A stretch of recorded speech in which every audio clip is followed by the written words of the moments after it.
Welcome back to Kamen Rider Review, episode number 70. Yes, I have reached episode 70, and what better review for the 70 episode series than a movie? This is for original movies when it comes to the Kamen Rider franchise. I believe this is the fourth one. Yes, because the original Kamen Rider series had this one had three movies. There were two originals, that one. V3 had one. X had one. Actually, this might be the fifth one. Yeah, fifth one. That was the first one since the X one, where it was like five riders against King Dark. That was the first one since that movie that we actually had an official movie, because the last two series technically did not have movies. You're thinking, really? Information says that they did have movies.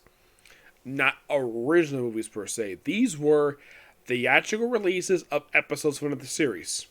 Yeah. Theatrical releases.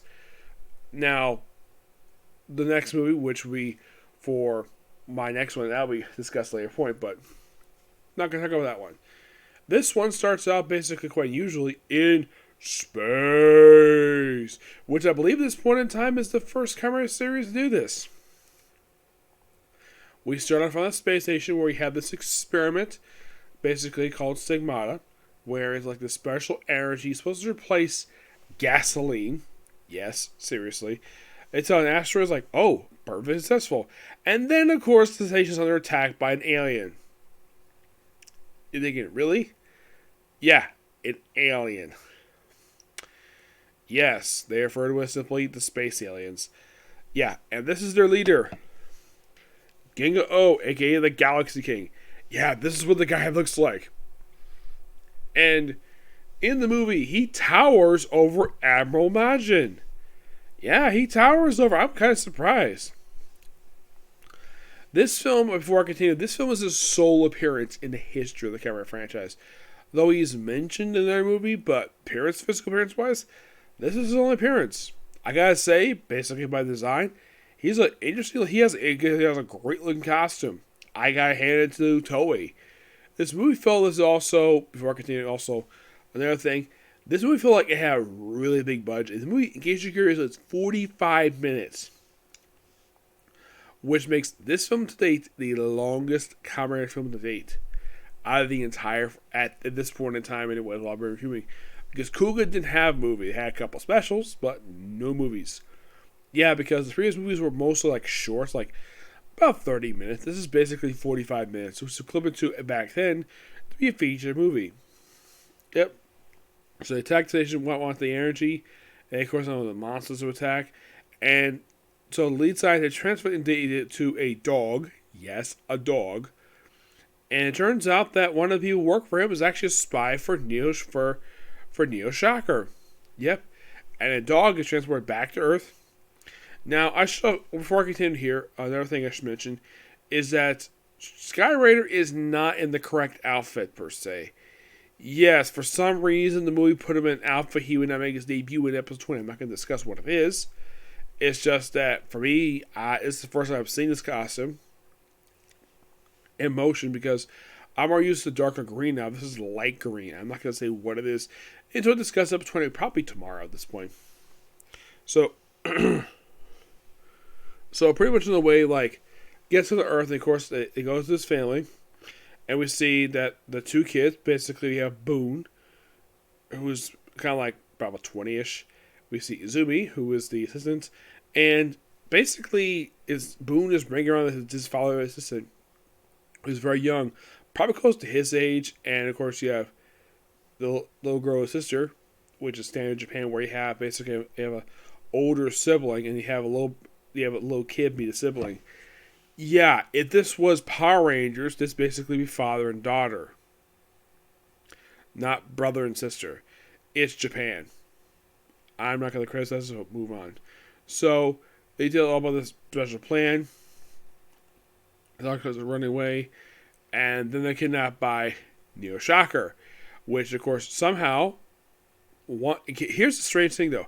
Apparently, the spy managed to get on board the spaceship that Giant O has. At least one of the monsters get there. The spy get landed, and get this: the base they use here is basically at Mount Fuji. Interesting. I did not really expect that. I'm like, that's a really cool idea. A base near a snowy mountain. I'm like, the way this movie goes, watch it like, man, it feels like watching a James Bond movie. Kind of, anyway, especially all the action. So, they fight for a while, and then, of course, they find an open field. And then, of course, basically, we have one of the monsters movie. This guy, I think it's Jaguar, I think his name is, and, of course, the armadillo. And he traps Skyrim in the middle of the field. He's like, oh, here's the second generation Kaiju Corps. It's pretty much all the monsters he faces series at that point, including the previous general in his monster form. It's like, oh, here, before I continue here, before the scene here, like, little monsters, and all of a sudden we see Stronger and Amazon show up. Interesting, though, these two make their film debut here first before the first five do, because they never had a movie in their series, so it makes sense they appear here. Later on, then, of course, you have the Kaiju monster show up, and it's like, it's always, oh, he's not alone, and it's Kamen Rider number 1. And number 2, V3, and X. Also, Rider Man is here as well. And then this turns into a massive brawl where you have the 8 Kamen Riders taking on about 10 or 12 monsters who've been resurrected. And it hits a crazy brawl. We get a chance to see all the signatures by all these people, which is so awesome. The Stronger does not get a lot of fighting here, per se, but it's great to see in the movie. Also, I love the fact, now here's the strange thing, X does not get a lot of screen in this movie, which is interesting, though. Yeah, for his first time he's appeared in the Kamen Rider since the original series, since Stronger, he only has these very little screen time. If you think about the previous Kamen Riders, who has probably the most screen time out of all of them, probably Kamen Rider number 1 is probably up there, but great to see the guy. And of course, they have the main Kamen Rider rescue the 3 people who were captured. Makes sense. It's this series, so yeah. So he races along, and of course he's distracted by, of course, 2 monsters. So Kamen Rider number 1, and I think the other one who helped him was X, decided to help him with the monsters, and of course they defeat him. Of course, he gets on the base, and well, also before I continue here, I should talk about excuse me, Abramovich's massive plan. Use Stigmata, put in a missile to fire on Tokyo. I'm like, why in the world do the villains of the Kamen Rider series hate frickin' Tokyo? Why? Because it's the largest city in Japan?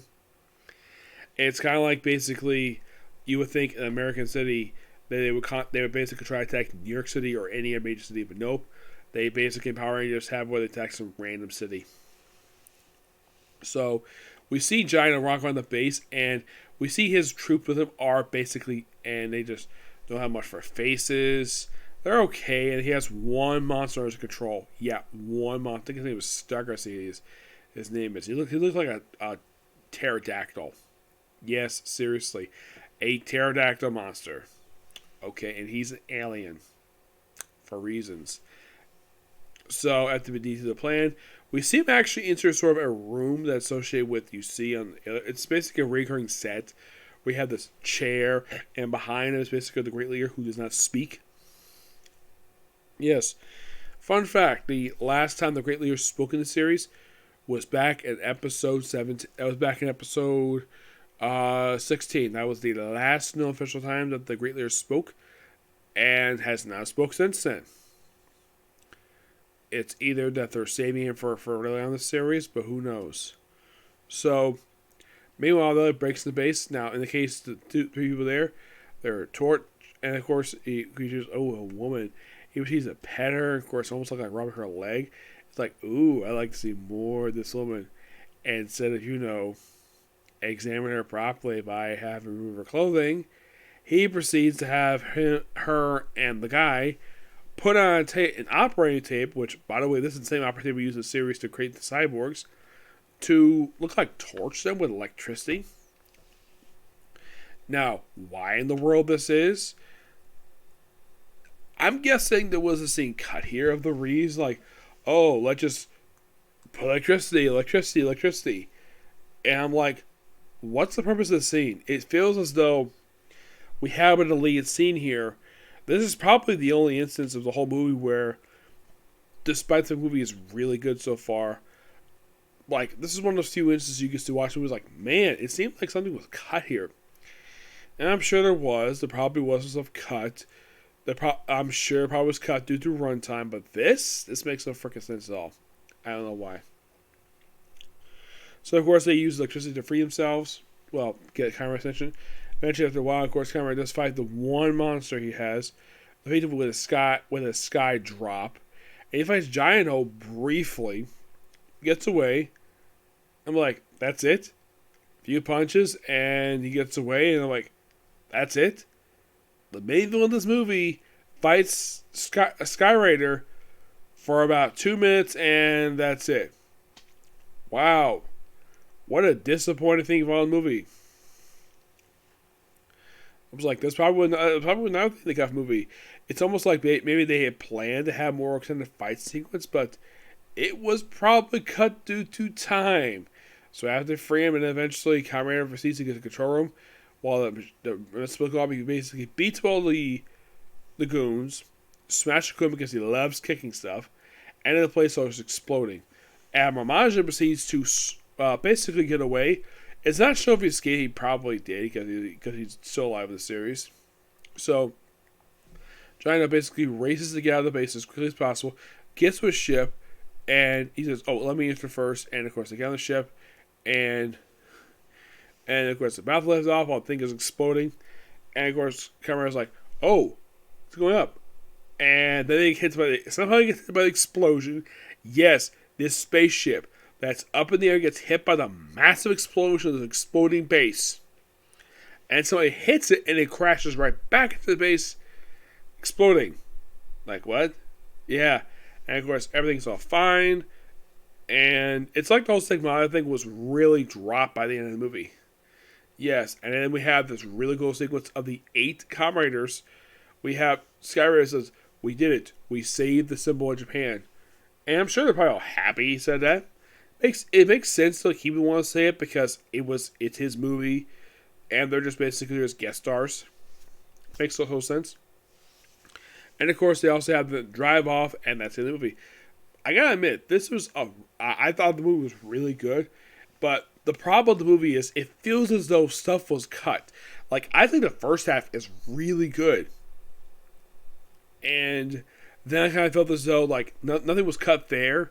Because I think it would go at a pretty good pace, and we have the rush conclusion. Because my guess is this movie probably was planned to be, but based on the movie looks, it seems the movie was supposed to be longer. I'd say about 20-30 minutes longer, at most. But it seems so maybe the fight sequence we had the massive brawl between the original 7 Kamen Riders and of course the monsters. My guess is it probably either was probably supposed to be what it is, or I don't think that was cut down. I think from what I can tell from the movie, it looked like nothing was cut there, except for the base basically was cut. Like, oh, we have Kamen number 1, we have Stronger in X here, which is strange. Yeah, randomly these two come to the base, and they do nothing. I'm like, seriously? Yeah, by the way, they're never told about any villain. Like, Gingaoh, they're never told about him at all. Like, oh, an alien. Yeah, it's almost like basically we had to write up because basically the movie's wrapping up. So, I have fun time watching the movie. It's just, I would say the last 15 minutes felt a bit rushed. That's just my honest opinion. But yeah, that's pretty much it for the review. Tomorrow, I'm going to be hopefully wrapping up the first half of the episodes I want to do for Sky Raider. Okay, next video. Bye.